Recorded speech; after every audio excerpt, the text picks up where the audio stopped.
Here's this week's lowdown, and what a year this week has been. Trump said he's not worried about the midterm elections. He's got the midterms. I don't care about the midterms. Look what happened last night. That was the prelude to the midterms. If you guys know by now, you need to listen to what Trump is saying because he's always going to let you guys know what he does. I've been saying this for about a year.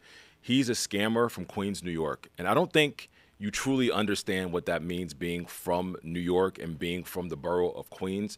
Queens is where all the cons are. That's why his name was Don the Con. Anyway, hey, yo, Queens get the money, long time no cash. I'm caught up in the hustle where the guns go blast. When I was growing up, because he's a grifter. And I think people are not realizing we're not operating in normal times. I think people think that we're in the modus operandi of just like America being America, when in reality, we're not. We're in this new world order in which a con man and his family are running the country. Pam Bondi, on a different note, was diagnosed with cancer. We know Pam Bondi is the previous AG, and she was one of his henchmen that did all the things for running his grift and his con. And she was diagnosed with thyroid cancer, which is, you know, one of the cancers that people come back from. I'm not ever going to make light of people's health situations, right? But at the same time, Susie Wiles, who was his chief of staff, had cancer. Then we had Tulsi Gabbard, whose husband also has cancer. And one has to think, like, are these cancer diagnoses coming at a time where they're, you know, trying to look for some sympathy because they're working for the guy who's running the country dry and is a pedo and protects pedos? I don't know. Like I always say, I'm not a conspiracy theorist. So I just look at things and I try to analyze what they mean and how they mean in real time.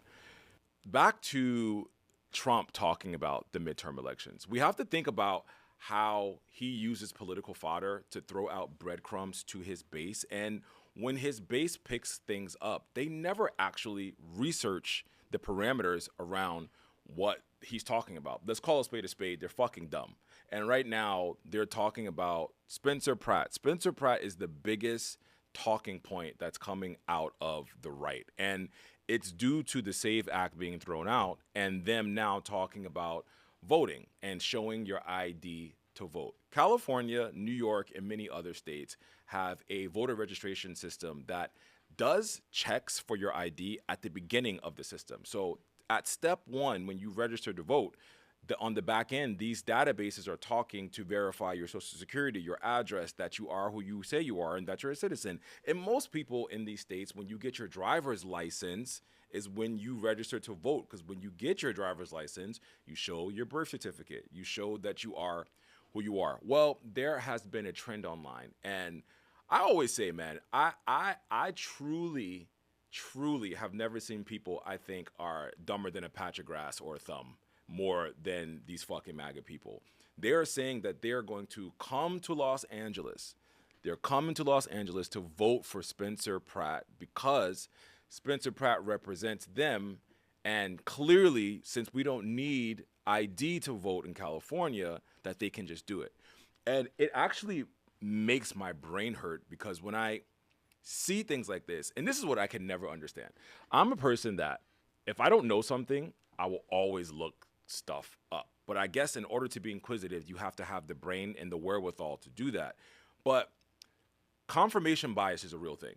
And I realize that there are people who are looking up things to confirm whatever they believe is true rather than looking up the law. So for example, do you need to show your ID to vote in California versus California doesn't show ID and it's possible for people to be illegal and fake their registration. And they're searching the latter, and then they're coming online and saying that the SAVE Act was trying to save America from all the fraudulent voting system that we have. And it's just not true. And it's actually crazy to me that, once again, he says things to rile up his base. The people who work under him throw out these breadcrumbs and the political fodder to actually make these topics real for them.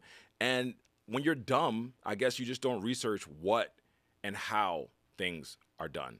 And I'm convinced these people have never voted before, because if you were voted and you have registered, you understand how the system works. But if you've never done either, I guess you would say, I'm just going to fly to Los Angeles from wherever bumblefuck town they're from, when they probably haven't even been on an airplane before. They're going to fly to LA to vote for Spencer Pratt, the guy from the reality TV show who had $10 million that he thwarted away, and he spent $1 million on crystals because he thought the Mayan apocalypse was going to happen. This is the guy you guys want to vote for. And I say come. I do. I say come to Los Angeles, spend your hard-earned savings, spend the money you're going to buy me, mom, papa a gift for, and you come. Don't go to the county fair. Spend that money on a plane ticket. Come to LA. Stay at the Holiday Inn. Please, please come vote for Spencer Pratt. And I hope you document it so I can see you guys in jail and we can have less idiots online being fucking stupid. And if you're offended by any of that, I hope you are, because if you were not dumb, you wouldn't have people like me trying to educate you on the fact that you can't come commit voter fraud. But we live in a country now where it's okay to be a criminal because the president is a criminal.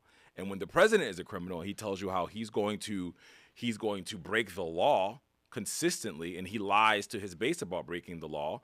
Why would you not break the law? It actually baffles me how people can come online and just say things that are completely wrong based on fabricated lies and half-truths, and then truly believe themselves, and then talk about liberals. Liberal this and liberal that. And I'm like, at least the liberals don't look stupid. You know, at least I'm not in my West Bumblefuck town talking about going to the big city to vote in an election that doesn't even impact me. And that's the thing that I think really grinds my gears about a lot of the conservative base and or MAGA is that they're so concerned with things that do not involve them, like Zoran Mamdani and then the elections of Los Angeles.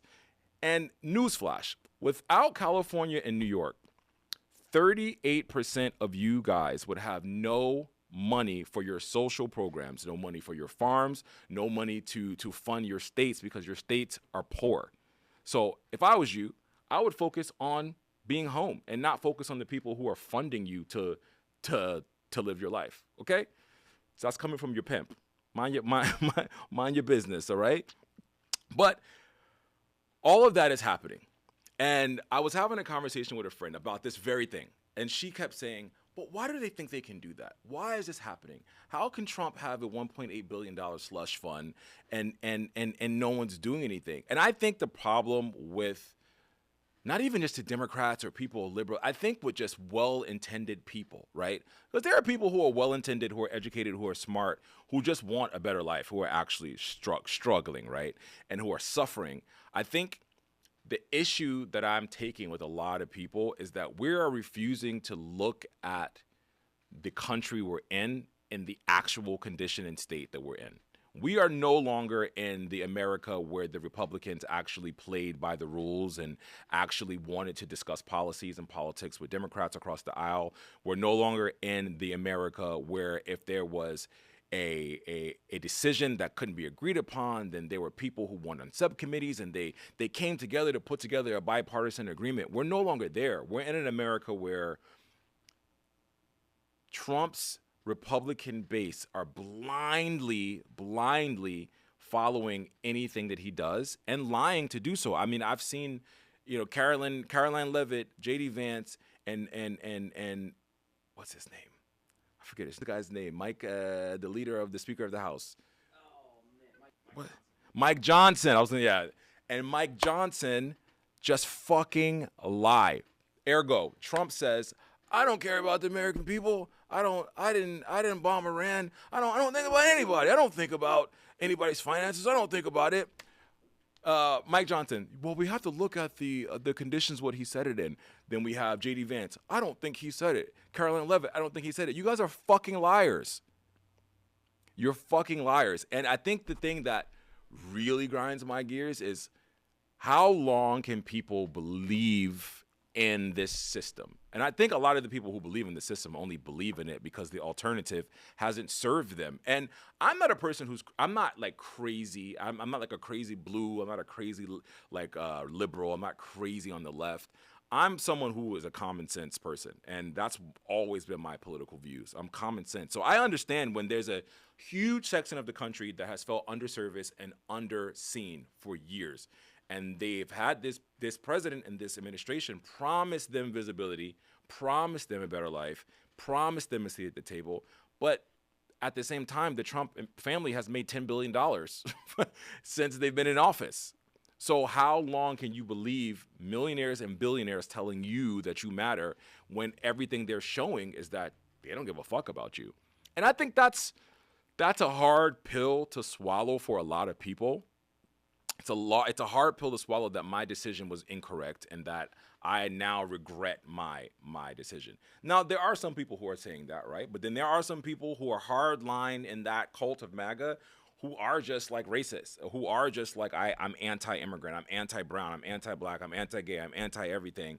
And they usually have one tooth and they're married and related to their cousin and uncle and brother, right? So they don't really understand how what they're deciding or voting on impacts all of us. And America, I mean, I've been in America now for 40 years of my life, and I've been an adult for 20 of those years, making cognitive choices and decisions about where my allegiance lies with certain things and things that matter to me. And for the life of me, I just can't understand why people don't allow other people to just thrive. Like, allow people to live their life, worship their God, marry who they want to, let women do whatever they want with their bodies, let women have autonomy, let people have autonomy, and let's not try to control how we live our lives. But that's not what's in power, and that's not what these people want. And I'll truly never understand it. But we have a grifter in office, and Don the Con, since he's been in office, like I said, we have Jared Kushner, his son-in-law, who's not even a government official, who has $6 billion of investment from the Saudis, from the Qataris, from everyone else, while he's a de facto representative of Trump, a de facto ambassador representing the America as a nation in the Middle East. We have Trump phone, which was a scam, which 500,000 of you got scammed out of a phone, and they made $59 million. They updated the terms and conditions, saying now that phone's no longer real.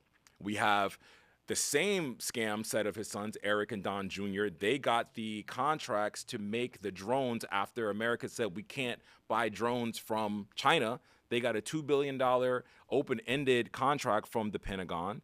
We have Trump's meme coin, Melania's meme coin, Trump RX. There's so many things that this man has done that his name, Don the Con, is real. And unfortunately, for those of you not from New York, and I feel sorry for you because you're not from New York. Sorry, not to toot my own horn. But for those of you who aren't from New York, we've been saying that we understand Donald Trump is a con man forever. We do not like Donald Trump in New York. Donald Trump is a loser, and he's the guy that never actually made it in New York, so he conned his whole life. Since I was a kid, bro, he's been conning on TV. He had Trump steaks, and the steaks weren't even real steaks. He had Trump vodka. The Trump vodka was watered down. He had Trump University, where he was hiring people to come to the university that were also students and not professors, but also charging them to do so. The Trump Foundation was found guilty of stealing money from the Trump Foundation to fund one of his buildings. He actually bankrupted 5 casinos. And it's almost impossible if you guys know anything about the cash flow of a casino, because the house always wins, right? Bankrupted casinos. But lawsuit after lawsuit after lawsuit, failure after failure after failure, con after con, this is what has happened. So how do we find ourselves here? And that is what's going on in Trump's America this week. I think one of the big things that I can be happy about is that the Knicks finally made the fucking finals. 27 years, baby. It took us 27 years to get here. And I'm really excited about that, except for the one thing, as I close out on, Donald Trump said today that he wanted to go to New York to watch the finals. And I have one final thought on this. You've never in all your years been to Madison Square Garden to see a game. Please do not ruin the experience for New Yorkers by going. Stay blessed, stay black, y'all. Ciao.